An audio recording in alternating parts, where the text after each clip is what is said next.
All right, so I've been meaning to talk about this for quite some time now.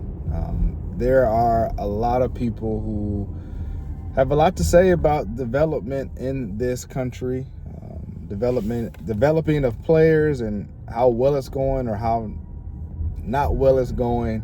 And I just, want to give my take, want to give my thoughts on it. Listen, a lot of the people who are saying that things aren't going well or we're not developing a certain high level player, I mean, they're not necessarily wrong. We could certainly do a lot better here in this country with certain levels of development and focus. There's no doubt about it. But I also will say that we are doing things fairly well. If I look at the scores, a lot of times, if, for example, the Chicago Fire Academy will go play Brentford, they're gonna they I think they recently, like the U13s, U15s, they beat Brentford. A lot of our at Generation Adidas Cup, a lot of our MLS academies will beat a Brazilian side or a Scottish side or even a French side or something like that. Like one of the top academies, a Man United. I think LAFC or LA Galaxy beat Man United in the GA Cup last year or a couple years ago. So, even our national team, our U.S. youth national team, like they will beat France or they'll beat England or they'll beat a Germany, and then they'll get beat too. So I do think that we are developing top players. I do think that a lot of top players are being promoted to, the academy teams, MLS Next teams, ECNL teams, even, with the national team. Like we're producing players. We have. I think people are forgetting that soccer is still relatively a new sport in this country, in terms of it being a high interest, high level sport. We are going against countries that have had soccer as the number one sport for, at least half a century. I mean, we're talking about generations and generations of people, of families who have been vested in the outcomes of games and their team, their local team, their country's team, like focused, dedicated. And the U.S.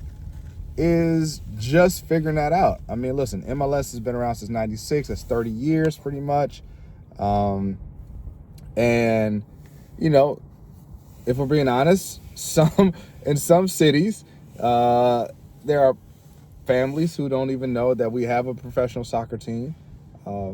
And that's okay, because that's where we're at. We're talking about Argentina, we're talking about a Brazil, we're talking about a Germany and England. Once again, these teams have been around for 100 years, 75 years, 50 years.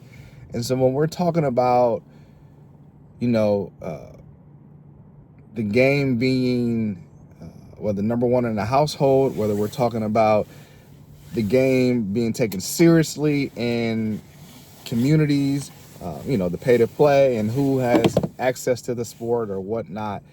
I mean, all of that just comes with time. If I'm being honest, I know there's a push. We're the United States of America. We should be number one in everything. And, there's certainly a pride and like I said, a pride in who we are as a country. We've been really great in the Olympics and sports, and every other sport for the most part in this country is number one, right? Whether it's NHL, NBA, NFL, MLB, it's the number one sport in the world, and the world comes to us and watches us. But I think that we're just forgetting that, even those other sports that are number one, they've been around for 50 years, 50 plus years. Obviously NFL's been around for 100 years, maybe more. Baseball certainly been around for more than 100 years. And, basketball just really took off, the Magic Bird era. There were some blackout years and blackout games in the past. because of the lack of interest. But my point is that sports is generational, it's cultural, and it takes time. And so right now, if I'm being honest, I believe that soccer is probably in its best state ever from a developmental standpoint, from a cultural standpoint. It's in its best state ever here in the United States. Why do I say that?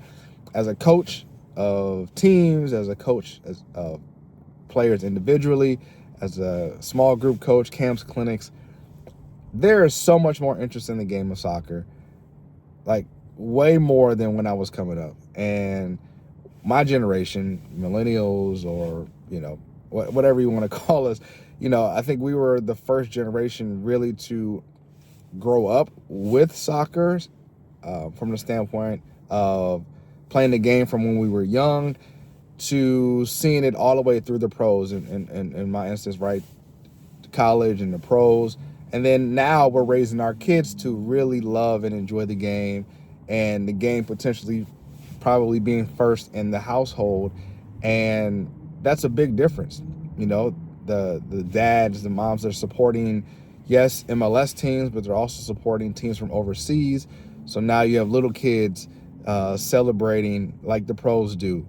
3, 4, 5 year olds scoring a goal, doing the Cole Palmer, or shushing the crowd, which is kind of wild. But anyway, it's just it's a cultural thing. It's a generational thing. And I think as soccer continues to grow, as we see more on YouTube and just more on TV, just more access to the game, more people will continue to love the game and enjoy it. There's more pickup than I've ever seen before, amongst adults and kids. I know we're talking about pickup culture that needs to be bigger, that should be bigger for sure. But a lot of the kids that I work with or talk to, what'd you do at school? How was recess? We played soccer at recess. We played soccer at recess. I wasn't playing soccer at recess. I was playing kickball. I was playing football, basketball, tag. I wasn't playing soccer. And I hear a lot of kids playing soccer at recess. I mean, that's huge. That's massive. That's what we talk about, street soccer or soccer in an unoccupied or unsupervised environment. Well, soccer at recess is a big part of that. Certainly there could be more before school, after school, but I hear a lot.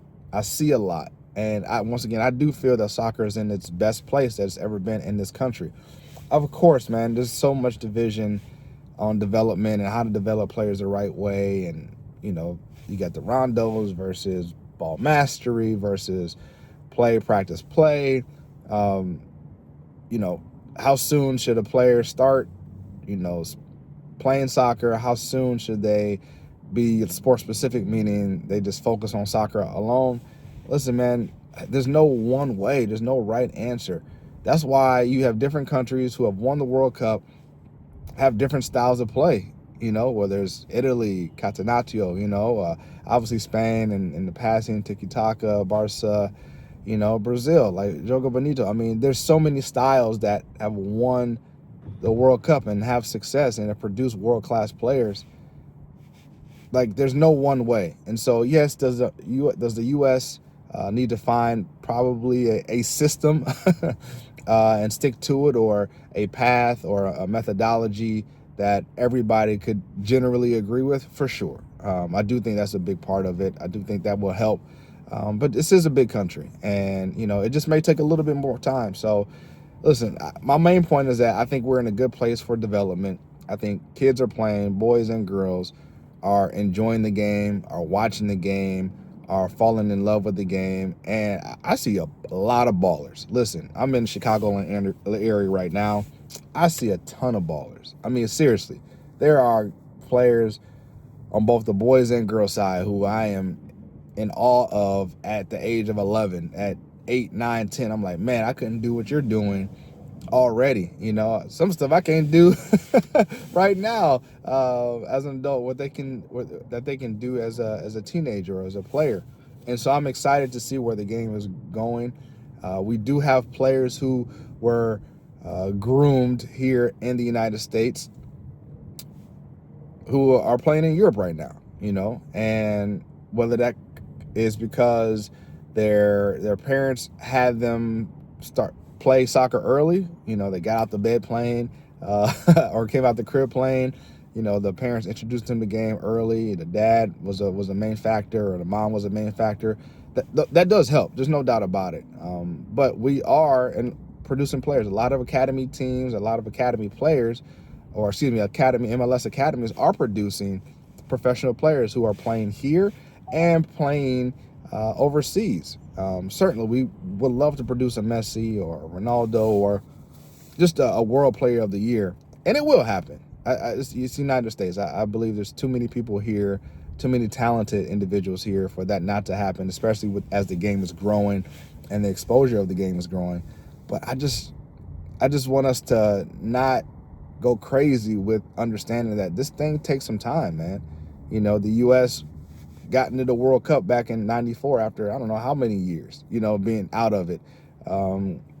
We have resources, we have fields, we have money, like all that helps, And so like I said, my main point is that we are in a good place for development. We are in a good place for producing players, and it's only going to get better. Yes, there's a lot of arguing and bickering on culture, methodology, all these things, but I do think that we are in a really good place because if I turn on TV right now, Weston McKennie is scoring goals in the Champions League. Obviously, Christian Pulisic is scoring goals in Serie A.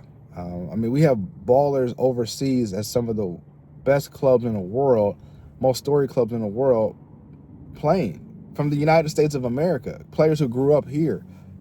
And so, I think Freeman just got bought by Villarreal. Josie Altidore back in the day got bought by Villarreal. MLS is selling players to top teams in and around the world. We certainly have a goalkeeper pipeline. Gaga Slonina from the Fire, obviously bought by Chelsea a couple years ago. We have so many players here in the United States that it's hard to not have a successful national team. Now, we have an opportunity to showcase how good we are and how good the game is, the sport is this summer in the World Cup of 2026. It's going to grow. The game will have more interest because of the World Cup this summer. Parents love having their kids play soccer. It is. And yes, sometimes it's mom and pop, and so it's all nice. And at some point in time, would you like that to change? Like, no, let's take it super serious and get locked in early on, of course. But at the end of the day, it is a sport. It's about family, and there's levels to this. Do you want to be serious right away, or do you want to be recreational? And it's okay. You can find that. You can find that anywhere here in the States. But like I said, my main point is that we are developing players. I think soccer in this country is in a positive place. It's in a good place. The World Cup is here this summer in 2026, and it can only get better. And it's our job to help that get better.